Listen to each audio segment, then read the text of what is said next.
بسم اللہ الرحمن الرحیم۔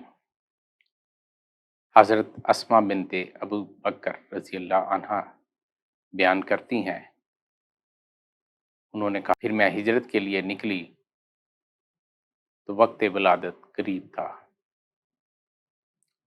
مدینہ منورہ پہنچ کر پہلی منزل قباء کی اور یہیں عبداللہ بن زبیر رضی اللہ عنہ پیدا ہوئے۔ میں نبی کریم صلی اللہ علیہ وسلم کی خدمت میں بچے کو لے کر حاضر ہوئی، اسے آپ صلی اللہ علیہ وسلم کی گود میں رکھ دیا۔ نبی کریم صلی اللہ علیہ وسلم نے کھجور طلب فرمائی، اسے چبایا اور بچے کے منہ میں دے دی اور اپنا تھوک مبارک ڈال دیا۔